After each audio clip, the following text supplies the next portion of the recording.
In this video, we're going to talk about what to do when you're constantly stuck thinking about your ex-wife. This is a major problem for a lot of men going through divorce. As a divorce coach, it's something that I see, honestly, in probably almost every single client I work with. And the language that the men I work with use to describe these thoughts is things like obsessive, compulsive, ruminating. It feels like they're out of control and their brain just won't stop thinking about their ex-wife. And it can be different types of thoughts. Like sometimes the brain is just reliving all of these good memories and reminding you of everything you're never going to have again. So it brings up this incredible grief and pain. And then sometimes it's speculating about where she is now, who she's with, what she's doing, what she's thinking. And usually that type of thought pictures her doing really, really well. It's like this kind of horrible fantasy image of her living her best life and she's happy and this isn't hurting her at all and she's with some amazing new guy and like everything's working out for her. And you guys, these thoughts can be debilitating for a lot of men. Like very debilitating to the point where you can't focus at work, you can't sleep at night, you wake up with these thoughts, you go to bed with these thoughts.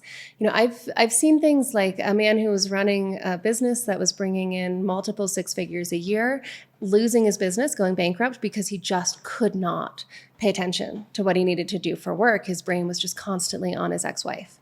And maybe the saddest example I've seen, but it did have a happy ending because we were able to stop these thoughts. I had one fellow who had a 2-year-old daughter who he loved. And he said, she's everything to me, but I can't be around her. He's like, every time I'm with her or see her or I interact with her mother, he's like, all I can think about is her mom and the things that went wrong and the pain. And he's like, it's overwhelming. He had also had to take a sabbatical from work. And he was at the point of desperation where he was like, I don't even know if I can see my kid anymore. Like, what if I lose my daughter because I can't get these thoughts to stop? And he didn't lose his daughter, and he actually has a really healthy co-parenting relationship with his ex now and is doing really well. So that's what we're going to talk about in this video is how do you go from these obsessive, painful thoughts that really limit you to a place where you can actually function in your day-to-day life, sleep through the night, go to work, go a whole 24 hours maybe without even thinking or worrying about your ex-wife, where you can start to focus on actually living your future, doing what's best for your kids, and even having another relationship again where you're not constantly worried that it's going to end the same way this one did. So there are a couple of different stages to working with these kinds of obsessive thoughts. The first one is all about creating a little bit of space between you and the thought. And if you've done some meditation or self-inquiry work, this is going to sound familiar. But if you haven't, it's going to sound a little funky. So I'll try to explain it as best as I can. Your thoughts are not you, right? Your brain, any thought that comes up is just a sentence in your mind or an image or maybe a video in your brain.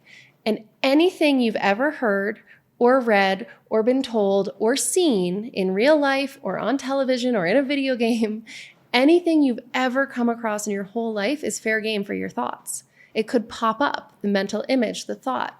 And just because a thought comes up doesn't mean it has anything in particular to do with me, right? Like if I get a flashback from some scary movie I watched last night, like it doesn't affect me because I know, yeah, it was just that movie. It doesn't mean anything and I let it go.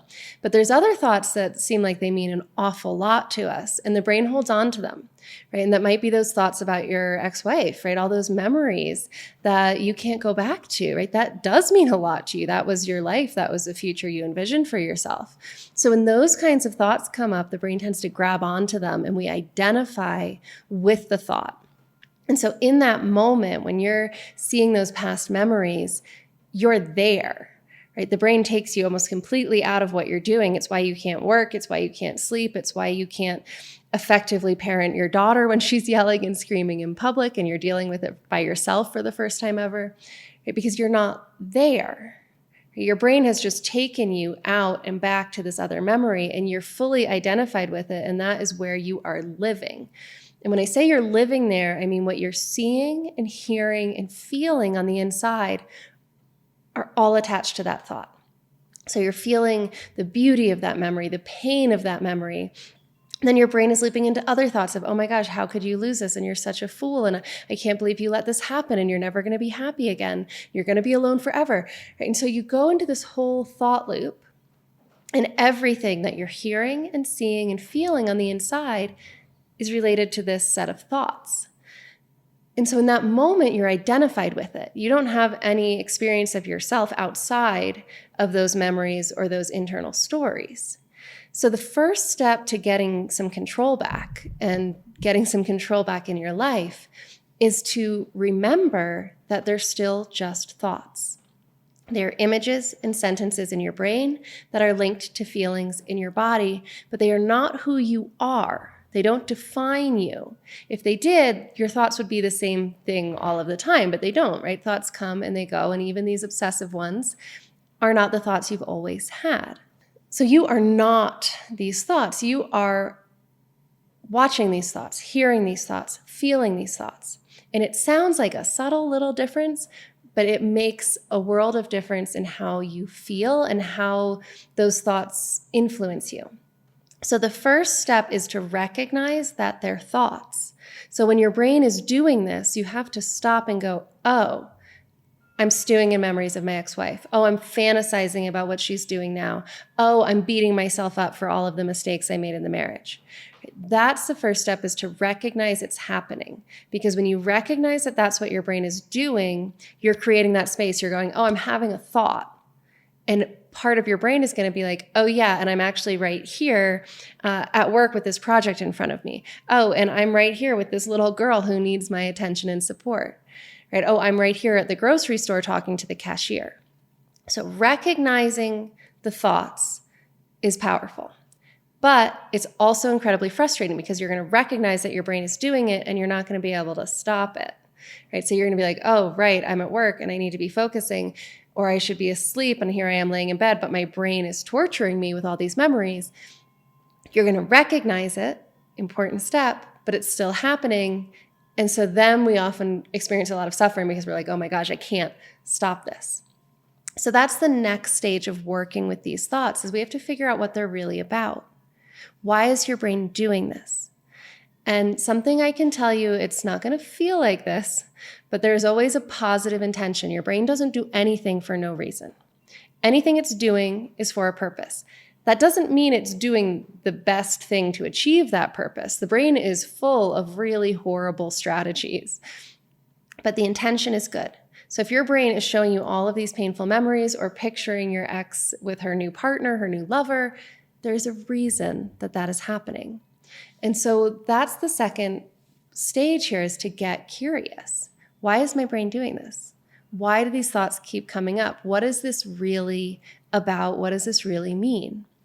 And if you are willing to really get curious and do this work, you can get some answers. It can be a lot of different things, but I'll share with you some of the themes, the most common patterns that I see as a coach. Often what those thoughts are really about is your sense of identity. If your identity was tied to being a husband, to being her partner, a protector, a provider, a father in a particular type of family, right? The man and his wife together and their kids. If that was your identity, and especially if you sacrificed a lot in your life for that identity, if you sacrificed as a husband, if you sacrificed as a father, it might very well be that you have no idea who you are without her. And so that's a really frightening and scary place. And so the brain will hold on to all of these thoughts because they're also tied to who you are. And if you start to let her go, if you start to accept the divorce, now you're confronted with this really scary question of, who are you without her?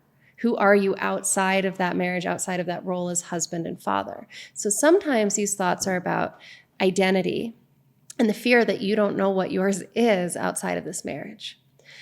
Other times, these thoughts are a lot more about being alone. For most people, most of us, we don't learn how to be alone with ourselves. And if you look around, you will see what extraordinary lengths people go to not be alone with themselves. You know, most of us in our modern society are addicted to our cell phones, to the constant stimulation of YouTube and Instagram and TikTok and Facebook. And we read the news and we play our music and we watch a video, and we're always doing something to pull our attention out of ourselves into the world around us. Very few of us spend time quietly sitting alone with ourselves. And because we don't learn to do that, because we're taught from childhood to always be putting our attention outside of ourselves, and then we get addicted to all of these dopamine sources like YouTube and Facebook and social media and all of that, we find that we're very uncomfortable being alone with ourselves because we haven't done it. And when I say uncomfortable, it can be terrifying. And I actually think that this is where a lot of suicide deaths come from with divorce. And so I've talked about this a few times. The suicide rates for men going through divorce are 9 times higher than that of the average person. 9 times. Right? That's huge. And there's a lot of different factors at play there. But one of the big ones is that for a lot of men, they go through a divorce they didn't want, and now for the first time, maybe in their whole lives, they have no choice but to be alone with themselves. Right? So all of a sudden, you come home from work and the house is empty. And it's just you. And not only is it empty, but it's full of all of these reminders of how it used to not be empty and you used to not be alone. And part of the problem, it's not just being alone with yourself. It's being alone with yourself when what's happening inside of you is really scary. So what's happening inside of you is you've just lost your identity and you don't know who you are anymore. What's happening inside of you is you're beating yourself up and berating yourself again and again for the mistakes you made and the failures in your marriage and the failure to fix it, right? And you have this pain, this grief of what you've lost.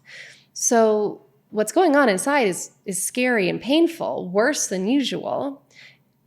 And you've never been alone with yourself in the first place. So that can be a really disturbing and even terrifying experience. And the third big pattern I see with these thoughts, the reason why the brain is going over and over and over it again is because it wants you to fix it. Because a part of you is still hoping that if you can just piece this all together, make sense of it, see the error of your own ways clearly enough, that you will be able to fix it and you won't have to be alone and you won't have to feel this pain and you won't have to judge yourself and things can be okay again. So there's always something underneath, and it might be a little bit of all of this. It might be identity. It might be the fear of being alone. It might be the intensity of what's happening inside of you, and it might be the desire to fix it. First thing you need to do is recognize them. Notice when this is happening. And once you understand what's going on underneath, it will give you a better sense of what you need to do to deal with it. Because these thoughts, the ruminating, obsessive, compulsive thoughts about her, they're not going to go away until you deal with these underlying root issues. So if it's an identity issue for you, well, that's the question you need to start asking yourself is, who am I?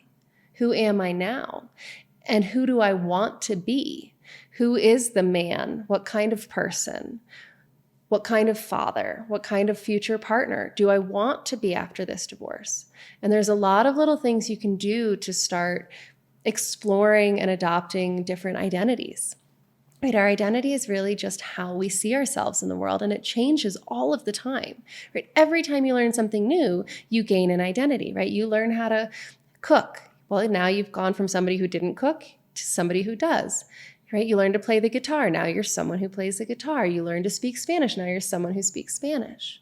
Right? We can and do adopt all sorts of new identities throughout our lives. So if the identity is the issue, that's where a lot of your work is going to be. Who am I? And not just who am I, but who do I want to be in this next phase of my life? The biggest, hardest one to tackle is the I can't be alone with what I'm feeling because it's too much. And if this is what you're experiencing, and honestly, I think almost every single client I've worked with experiences this because I think it's something every single human being has to come to terms with in their lives. How do I be alone with myself, especially when I'm feeling really strong emotions? And really getting into that is beyond the scope of this video. I did make a full masterclass. It's free. It's an hour long. It goes into much greater detail on this topic. So that link is here in the video, and I'll put it in the video description. If you want to really unpack this part, please watch the masterclass. But what I'll say here is that it's a process of slowly, gently noticing what's actually happening inside of you. The brain has a lot of fearful stories, but when you stop and actually are present with what you're experiencing, you'll notice that the emotions are physical sensations in your body. You can feel them. And I can tell you this, you guys, I am amazed at the capacity men have to feel a physical sensation that's painful. It's crazy. Like, my husband, for example, he was a professional chef for a lot of years. He can burn himself like brutally in the kitchen and just keep going. And he's like, yeah, it's just pain, right? You just deal with it. And I've seen this with a lot of my clients who work, physical jobs or have had serious injuries. They're like, yeah, it's just pain, right? Like, I just keep going. It's not going to kill me. It's just physical pain. Emotional pain is the same. It's a physical sensation in the body. But the brain feels it, and because we're not used to it or we've spent our lifetime suppressing it, it freaks out and tries to run away from it. And it's kind of like if I saw a spider and my reaction to the spider was to like jump up and scream and I fall down the stairs and I break my ankle. And then I'm like, oh my gosh, it was the spider. Like, I'm in all this pain because of the spider. Like, no, I'm in all this pain because of my resistance to the spider, because I saw the spider and I panicked. And then my panic created all of this additional suffering for me. That's how most of us respond to our emotions. We feel grief, we feel fear, and we go, oh my gosh, this isn't good. This isn't okay. I got to get away from that. And in our rush to get away, we create a lot more suffering for ourselves. So learning to be alone with yourself is a process of slowly and gently and for seconds at a time, stopping and going, what's happening? What do I feel? I'm sad. Where is that? I'm afraid. How do I know? What is it like for me to be afraid? Oh yeah, it's this tension, this ball in my chest. Can I watch that? Can I notice that for 5 seconds? And then go do something else. Then go watch your YouTube video, distract yourself, pick up the phone, call someone. But bit by bit, you can start to spend a little bit more time actually just feeling what you're feeling, thinking what you're thinking, and noticing what that's like. And I promise you, the more time that you spend actually witnessing what you see and hear and feel on the inside consciously, the less scary it's going to become. And you're going to start to realize that that spider is pretty harmless. And even if he crawls across your hand, nothing bad is going to happen. But if you panic and fall down the stairs, all kinds of bad things are going to happen. It's our resistance to our internal experience that creates so much of our pain, not the emotions we're actually in. So if you are dealing with obsessive or compulsive thoughts, if you're thinking about your ex-wife all of the time and you can't stop, it's time to become more aware and more curious. Because if you don't, these thoughts are just going to keep coming. You're not going to get to the bottom of them. And what's going to happen is you're going to have to keep avoiding them and distracting them, while distracting yourself from them. And there reaches a point where you really can't do that anymore. It is exhausting to constantly run away from, suppress, push down, or fight against the things that you think and feel.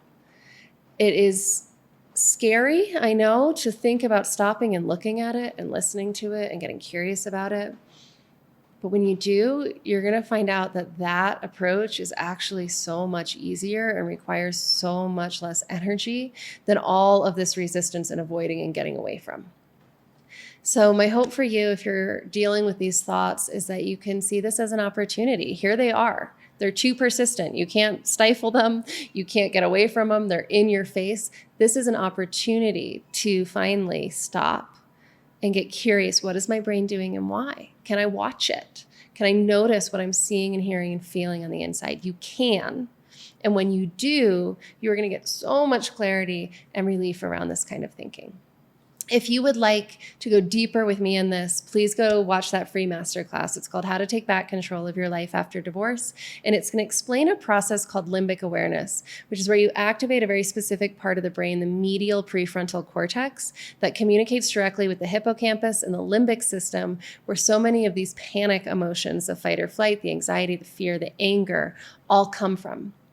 And when you understand how the brain works and how you can start to communicate with those more primal parts of the brain, it's going to make sitting with these emotions, sitting with yourself, being alone with your thoughts and feelings so much easier, because you're going to understand what's happening in your brain and why. And it takes a lot of the fear out of it. So please go watch that masterclass. I look forward to seeing you there, and thanks for watching.